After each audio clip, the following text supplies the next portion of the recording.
Hi, my name is Pete Stewart, and I am the Gender Studies Specialist in the Department of African American, Latino, Holocaust, and Gender Studies. Today, we're going to present a brief historical perspective on LGBTQ Hispanic and Latinx intersectionality. Thank you for being here, and let's begin. Latinx community have a long and rich history of lesbian, gay, bisexual, transgender, and queer activism.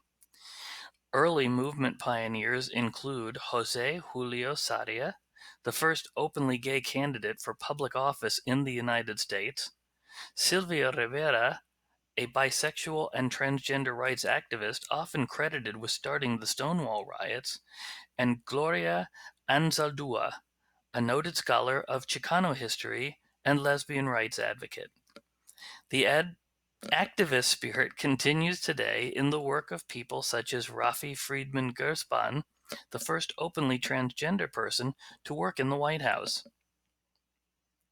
According to the Pew Research Center, Latinxes make up 17.4% of the total U.S. population.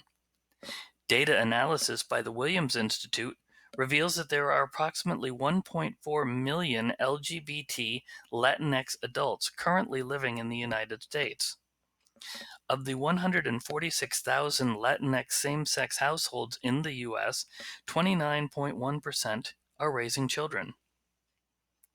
LGBTQ Latinxes tend to live in areas where there are already high concentrations of other Latinx people.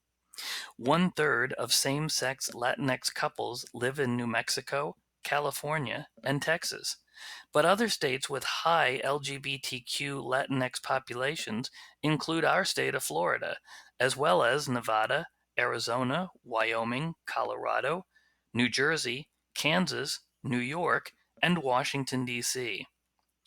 Notably, many of these states lack statewide non-discrimination protections on the basis of sexual orientation and gender identity.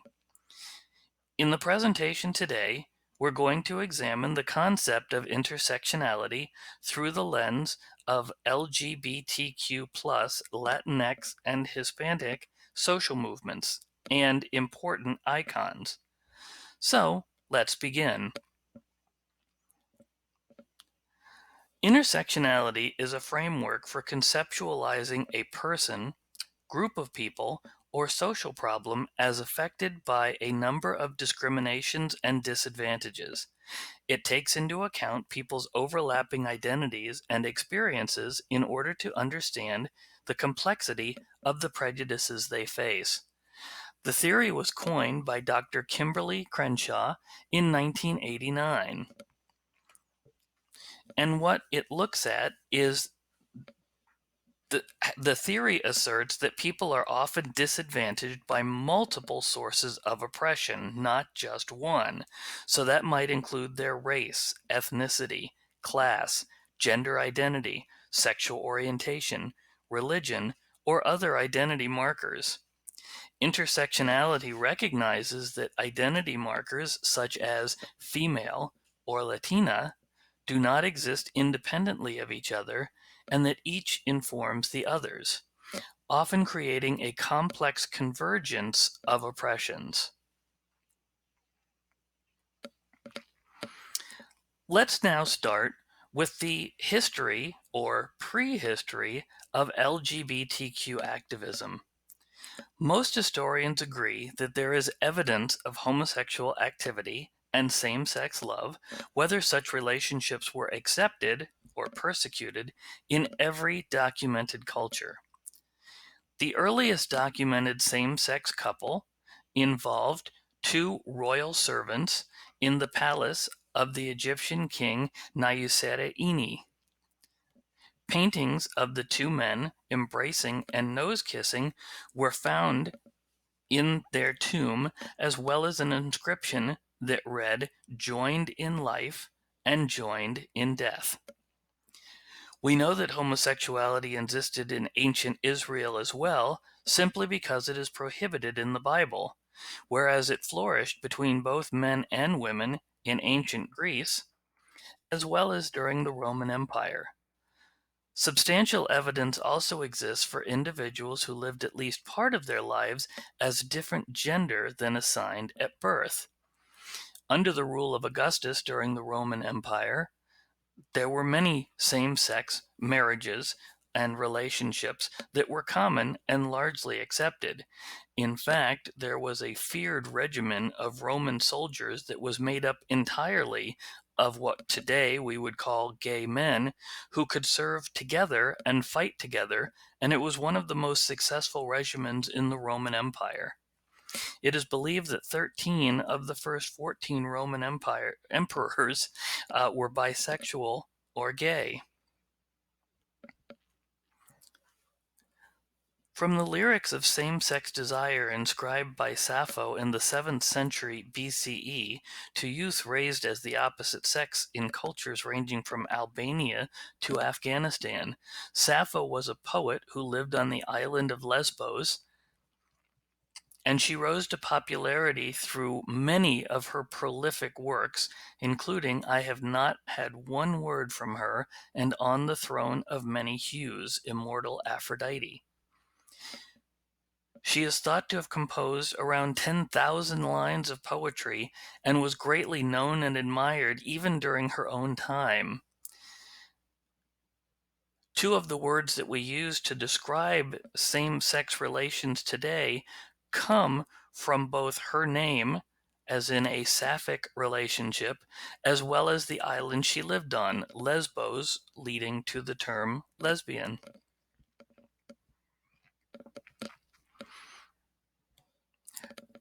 Kilonimus ben Kilonimus, living around 1276 to 1328 CE, which is the Common Era, was a provincial Jewish philosopher and translator who also studied medicine. One of his best-known works is Evim Bohan, a satire in rhymed prose, which was composed around 1322 in Barcelona, and comments on the moral and religious abuses prevailing among the author's contemporaries. One of the poems, entitled On Becoming a Woman, has been interpreted by some scholars as a declaration of transgender female identity. We also know of various other cultures in which certain relationships and or identities existed. For example, female husbands exist in over 30 societies in Africa, including the Igbo, the Zulu, and many others. The concept behind this is that wealthy women were seen as exceptional, and wealthy women past menopause could actually take and marry a wife themselves, allowing for them to obtain the higher status of being a husband. The women underwent marriage rites, a bride price was paid, and the woman who paid the bride price became the sociological husband. We also know of the third gender, hijra, in parts of Southeast Asia. Hijra have been recognized from antiquity to the present day. Many live in well-defined and organized communities that are led by a guru. These identities have no exact match in modern Western culture. We also know that the term two-spirit is used among some Native Americans to describe genders other than just male or female. Again, there really is no corollary in modern Western society.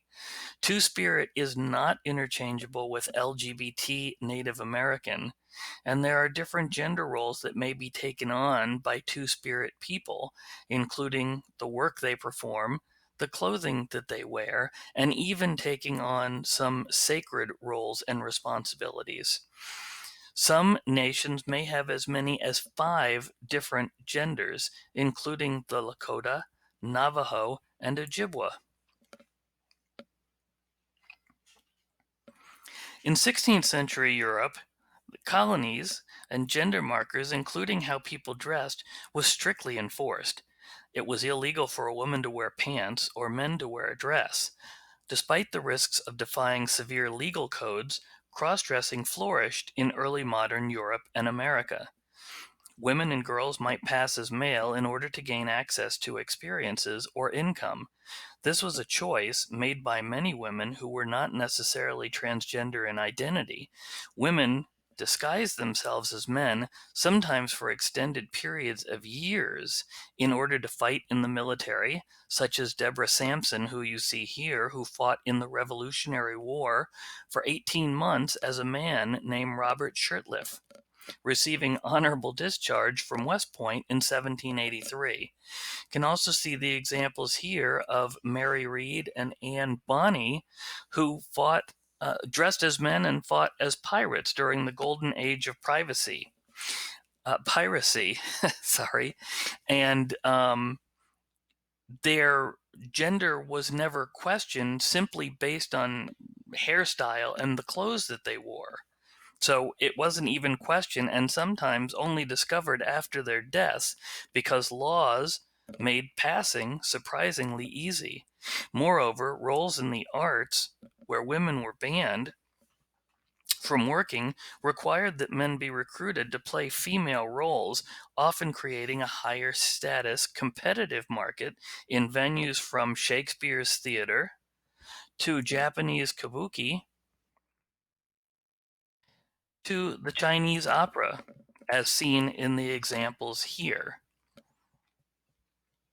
Now let's look specifically at Hispanic and Latinx LGBT icons and social movements, starting with Jack B. or Babe Bean Garland. Jack Garland was born Elvira Margarita in California in 1869 to a Mexican father and an American mother. From a young age, Jack's family described him as a tomboy, and at age 19 he began dressing and presenting as a male.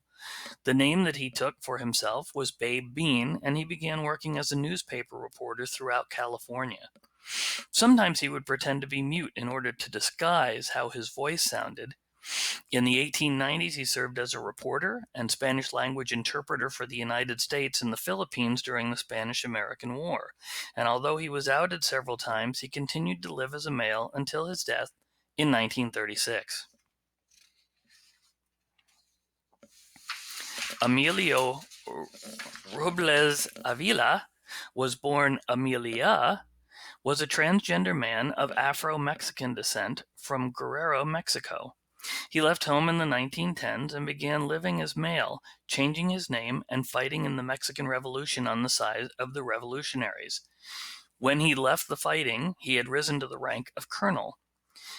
Afterwards, he applied for veterans benefits from the Mexican government, and he received them, but the only stipulation was that he received them as a female with his original name. Well, he continued to fight this for about 20 years, and finally he was recognized as a veterano, which is the male word for veteran. So they recognized him as a male and with his affirmed name. And this made him officially the first recognized transgender soldier by the Mexican government. Moving on, Huehua was a Zuni from New Mexico who spent 6 months in Washington, D.C., and was received by U.S. President Grover Cleveland as a Zuni princess. Huehua is one of those two-spirited people among her nation, and was received as a female in the White House. So this seems to be the first case where the U.S. may have officially recognized someone who was assigned one gender at birth, but was received as another gender officially by the U.S. government. So now we're going to advance a little bit, and we're going to look at the Harlem Renaissance. In the United States, There were few attempts to create advocacy groups supporting gay and lesbian relationships until after World War II. However, pre-war gay life flourished in urban centers such as New York's Greenwich Village and Harlem during the Harlem Renaissance of the 1920s and 30s.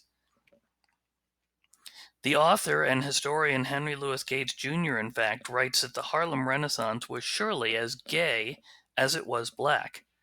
The blues music of African American women such as Josephine Baker, Gladys Bentley, Ethel Waters, Bessie Smith, and Ma Rainey showcase varieties of lesbian desire, struggle, and even humor, often relating to bulldaggers, which would be a butch lesbian, or being, quote, in the life, meaning same-sex activity. In fact, in 1925, blueswoman Ma Rainey was arrested in her house in Harlem for having a lesbian party. Her protege, Bessie Smith, bailed her out of jail the next morning.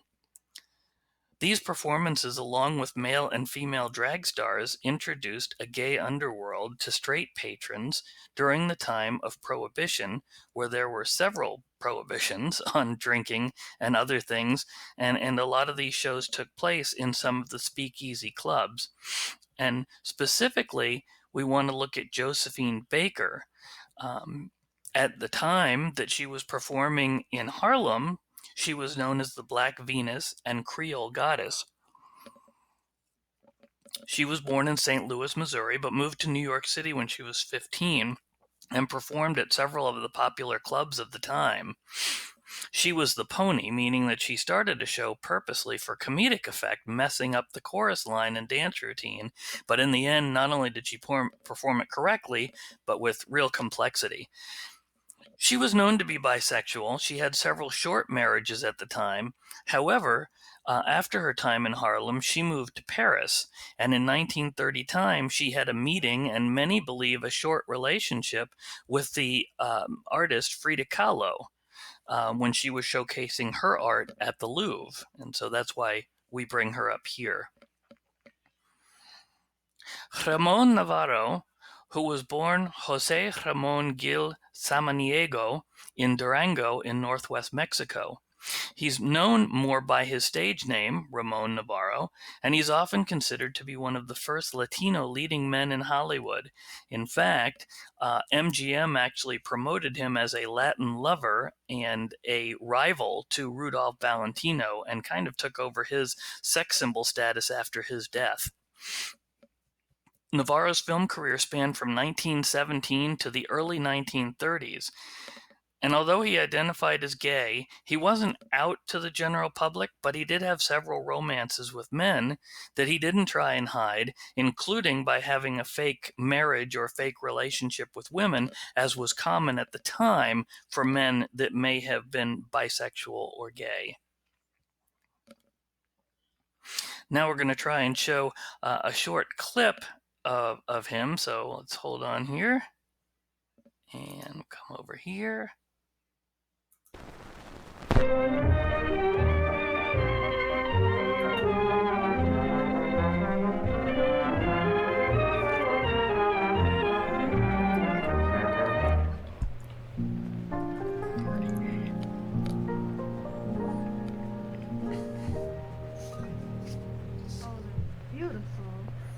It's very interesting with all the opera stars nowadays going into movies that you, a movie star, should be studying to go into the opera. No, I'm not studying to go into the opera. Oh, you're not? No, I'm studying in case opera comes to the screen. Do you think it will? Of course it will. And very soon, too. You see, the talking pictures have brought out the voice, and they will also bring appreciation of good music, I'm sure. Well, I hope so. But before I go, won't you sing one of your Mexican folk songs? Should I? I wish you would. Well, if you can stand it, I can. What are you going to sing? I'm going to sing you an old Mexican folk song. The title of it is, I Like All of Them. Me gustan todas, me gustan todas, me gustan todas en general. Pero esa rubia, pero esa rubia, pero esa rubia me gusta más. Muchacho, no digas eso, que tu madre te va a pegar. Mi madre a mí no me pega cuando digo la verdad.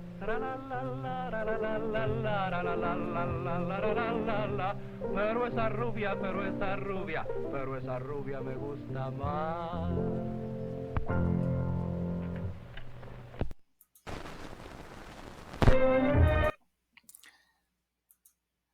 All right, and back to our presentation. So next we're going to move a little bit ahead and look at the protest era. This included a lot of time where social movements were happening and agencies that were formed to help folks who identified as LGBT. So as you remember, we brought up Frida Kahlo before, the surrealist and magical realist and Mexicanidad. She was the first Mexican artist to ever be featured at the Louvre, and that was in 1939, which you remember a couple of slides ago we said was where she met Josephine Baker. Frida was openly bisexual and challenged traditional norms. In fact, her and Diego Rivera had an open marriage. They divorced and married again, but they had an open relationship. They slept with other people, including Diego sleeping with Frida's sister at one point. But Frida Kahlo had several relationships with women, including Josephine Baker when she was having um, her show at the Louvre in 1939 in Paris. Her art was rediscovered in the 1970s as an LGBTQ icon because her work reflected complex issues of her sexuality and other topics. So, a great, great artist. Next, we want to talk about the Lavender Scare, which happened around the same time and paralleled the Red Scare of Senator Joseph McCarthy. The Lavender Scare actually targeted LGBT individuals who might be at risk of being compromised if they were found out and being used by communists as spies. So you can see how that paralleled the Lavender Scare. So on April 27, 1953, President Dwight Eisenhower signed an executive order expanding Truman's federal employment regulations with a statement to exclude federal employees of sexual perversion, which was a common term at the time for folks who were LGBT. Because of this executive order, it's estimated that at least 10,000 civil servants and government workers lost their jobs.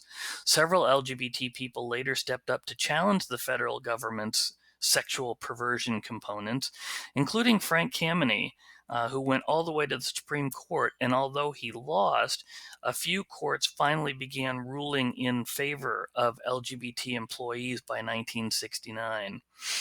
But because of this law, folks who may have identified as LGBT were afraid to lose their jobs, and so it was thought that they might be compromised, and so this sparked the Lavender Scare. And by the way, that executive order that was signed by Dwight Eisenhower was legally in effect until 1995, when Bill Clinton rescinded that order and replaced it with Don't Ask, Don't Tell. So a long-standing law that persecuted LGBT folks. Next, we want to talk about Gonzalo or Tony Segura. In 1955, Segura founded and led the New York City chapter of the California-based Medellin Society, which was one of the first LGBT or gay rights advocacy groups in the country. His work helped create a national network of gay activists and activism. In 1959, he moved from New York City to Richmond, Virginia, where he continued to spread his work by challenging the prohibition of alcohol to gay people. And in 1977, Segura also became a founding member of the Richmond Gay Rights Association. So moving from California to New York to Virginia, he actually influenced 3 states in their LGBTQ and gay rights movements. So, who was the first openly gay person to run for public office in the United States? That's right, it was Jose Julio Sarria. He was born in 1922 in San Francisco to Colombian and Spanish parents. He served in the U.S. Army during World War II, but in 1961 he became the first openly gay candidate to run for public office in the United States. He ran for the San Francisco Board of County Commissioners, um, and ran for the same seat that Harvey Milk would win 16 years later. Saria is also remembered for performing as a drag queen. Known as the Grand Mare, he performed at the Black Cat Bar, which you may remember is one of the famous sites of LGBT riots that happened even before Stonewall.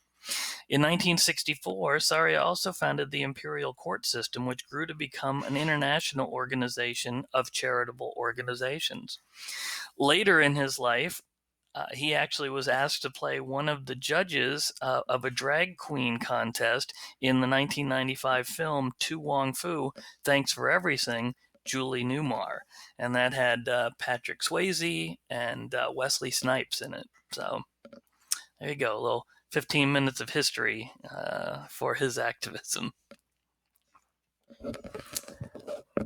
Then the March on Washington for Jobs and Freedoms, which we often associate with the civil rights movement, but one of the key orchestrators of that movement was Bayard Rustin. Bayard Rustin was Dr. King's right-hand man for a lot of what he did during the civil rights movement, including organizing the March on Washington. Bayard Rustin was also a gay man and wanted to include gay rights as part of the March on Washington.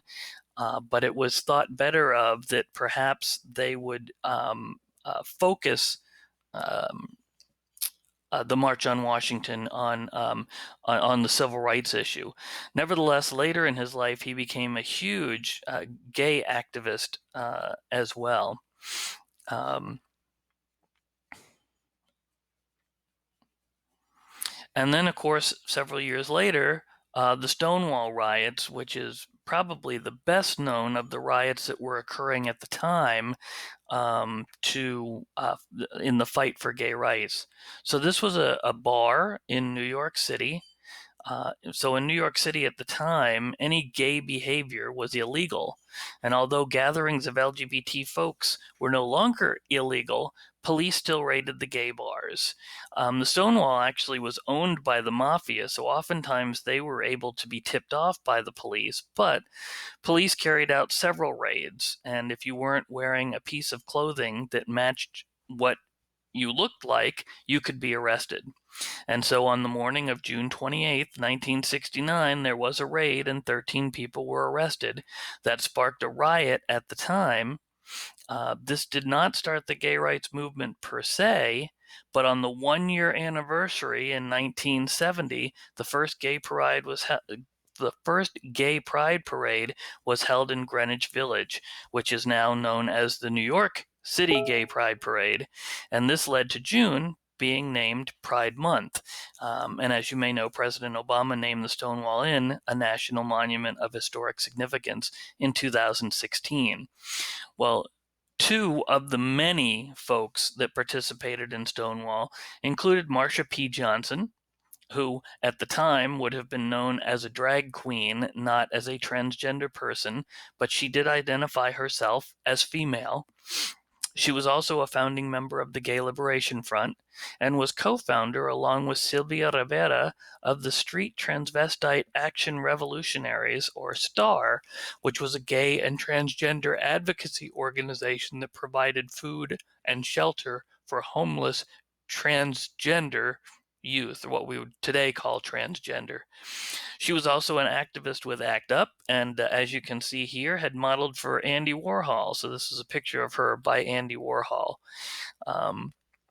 But her close partner in Stonewall and STAR was Sylvia Rivera. Sylvia was of Puerto Rican and Venezuelan descent. She has become known as the mother of the movement for her historic leadership from the Stonewall riots up to subsequent protests that she was involved in.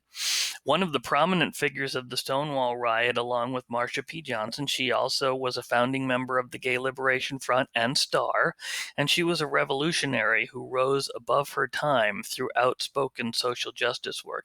And I want to go back. Oh, sorry. We're going to show another video. After Stonewall, Sylvia Rivera and Marsha P. Johnson actually founded STAR, which was a center that was dedicated to helping homeless transgender youth in New York City. I believe in the gay power. Sylvia once actually showed up at a gay rights center and broke the desk because she was frustrated and angry that homeless gay youth would be sleeping outside of the center and were not allowed inside the center. They really wanted transgender homeless youth to feel supported in a movement that didn't always show them, the attention that they deserved. Sadly, both Marsha and Sylvia are no longer with us. Marsha P. Johnson had this amazing charisma and beauty inside and out. When she was found dead in the Hudson River, it was very difficult for the LGBTQ community. It was just seen as her jumping off the river and committing suicide, when actually a lot of people in the LGBTQ community believed that this was, a murder. Black transgender women face rates of murder that are skyrocketing even today, and 80% of trans people who are murdered are women of color. As a queer woman, I'm in awe of their strength and the courage and bravery that they had at the time to demand that their rights be represented in all movements. Because let's remember, Sylvia Rivera and Marsha P. Johnson were excluded from the women's rights movement, that's for sure. They were not even considered women by many feminists. Today, I feel welcomed in the feminist movement. I feel welcomed in the gay rights movement. There's a lot of work to do in all of the movements, but that's thanks to women, like Sylvia Rivera and Marsha P. Johnson.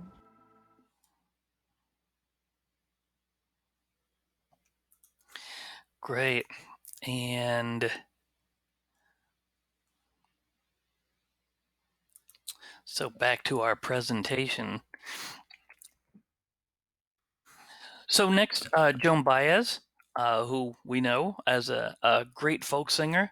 She was born in New York City to a Mexican father from Oaxaca and a mother of Scottish descent. Her father, Albert Vinicio Baez, holds a PhD from Stanford University and is actually credited as a co-inventor of the X-ray microscope. So we might even have a separate page on her father. She began her folk career as a singer in the late 50s through the 60s and 70s and right up to today, writing songs speaking out against the Vietnam War as well as other social issues. In 1972, she came out as the first high-profile celebrity, or one of the first high-profile celebrities, as bisexual in an interview with her relationships with both men and women. Disco, obviously, big influences from the blues and the jazz eras in the past, as well as influencing many of the movements that came after, including hip hop. We know that several of the folks who were icons of the disco era included folks who identified as Hispanic or Latinx, including several members of the Village People. Village People, of course, get their name from Greenwich Village, the Village People. And this was a powerful platform for artists of color who often were female, but also gay, and allowed them to define themselves increasingly fluid ways, both with dress as well as lyrics to a lot of their songs. And then Harvey Milk, we actually are going to bring him up again because remember that he was the one that finally 16 years later was able to win the seat that Jose Sarria ran for. But it took 16 years for an openly gay man to win the seat that Jose Sarria first ran for in 1961. And now we're going to look at some of the icons from the modern era as we wrap up. So Gloria Evangelina Anzaldúa was a Mexican-American, lesbian professor, feminist, and writer. She's best known for two of her books. The first called This Bridge Called My Back, Writings by Radical Women of Color, and the second was called Borderlands or La Frontera, The New Mestiza. So her work reflected on the concept of imaginary divisions between Latinxes and non-Latinx gays and lesbians, offering keen insight into her experiences of Chicana, Latinx, and American culture.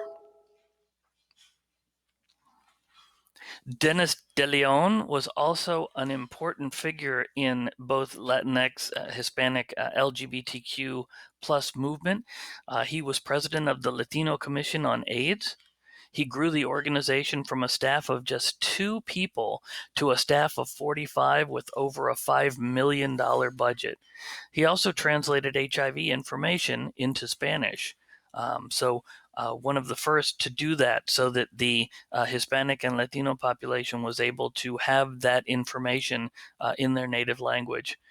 He also served as New York City Human Rights Commissioner in 1986, making him one of the first prominent Latinos in New York City politics, as well as one of the first officials to disclose publicly his HIV status in a 1993 New York Times op-ed piece.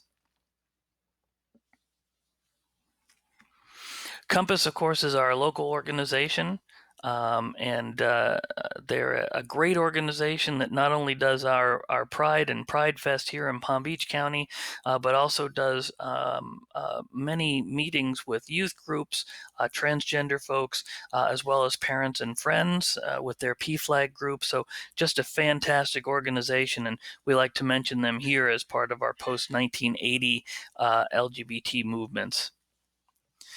Pedro Zamora was a huge deal at his time when he was on MTV's The Real World, which was back at a time when MTV actually played music, but also lots of young people were watching The Real World. And so Pedro was born in Cuba, but moved very early to the United States. He's one of the first openly gay men with AIDS to be portrayed in a popular media. So Pedro brought international attention to HIV as well as LGBT issues and prejudices through his appearance on The Real World San Francisco. And U.S. President Bill Clinton credited him with personalizing and humanizing those living with HIV and AIDS. So we're going to take one last look at a video here of Pedro. So Judd takes us to a nice moment where we can take a look at the impact that Pedro had via just being Pedro and via The Real World. We come here today in love and celebration of Pedro's life and the way that he chose to live. Over the past few years, Pedro became a member of all of our families. Now, no one in America can say they've never known someone who's living with AIDS. The challenge to each of us is to do something about it and to continue Pedro's fight. I want to thank everybody for coming and to help us inaugurate the Pedro Zamora Youth HIV Clinic, which is a lot more than a clinic. It will be a safe haven and a beacon of hope for so many young people. Dear Pedro, I'm not sure if you know, but we've been lecturing on AIDS education all this year. It never ceases to amaze us how many people you reached and how great a desire there is for people to know more. We tell them about the myths and the facts of AIDS, but specifically we talk about you. I want to announce that we've named today Pedro Zamora Day. 1, 2,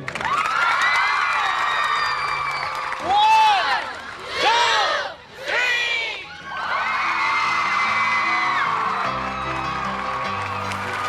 Somehow you have to find.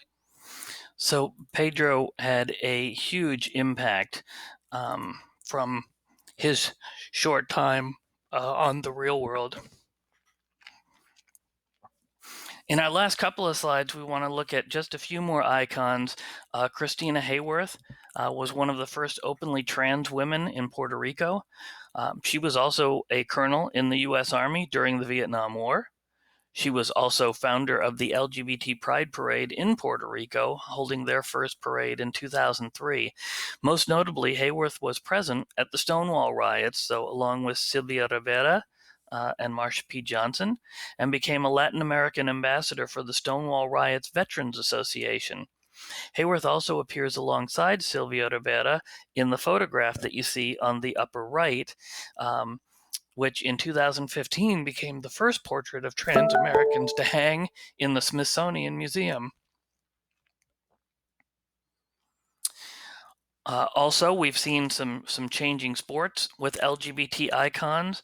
You may recognize here Jason Collins, who was in the NBA, and Brittany Griner in the WNBA. But we spotlight here Orlando Cruz, who was a Puerto Rican professional boxer who came out as gay while he was still active back in 2012. As an amateur, he represented Puerto Rico at the 2000 Olympic Games in Australia. And on October 7th, 2016, he won the super featherweight title. So he came out while he was active and won titles after he announced, as well as taking part in the Olympics. So we're seeing some changing in sports here. And we're going to wrap up actually by talking about Rafi Friedman Gerspan. She was born in May of 1987, so young, much younger than me. That was after I graduated high school. She's a transgender rights activist. So in 2011, she joined Massachusetts Congressperson Carl Ciortino's office as a legislative aide, making her the first openly transgender legislative staffer in the Massachusetts State House. In 2014, her boss moved to Washington, D.C. to work for the National Center for Transgender Equality and brought Rafi with him. And from there, just over a year later, in August of 2015, President Barack Obama hired her as the Outreach and Recruitment Director in the Presidential Personnel Office at the White House, making her the first openly transgender person to work as a White House staffer from 2015 until President Obama left office in January of 2017. So again, as we mentioned in the opening, we have a rich history of Hispanic and Latinx LGBTQ plus icons from the mid 1850s and even beyond, right up to today with these inspiring young people. So I want to thank you for listening to our presentation today.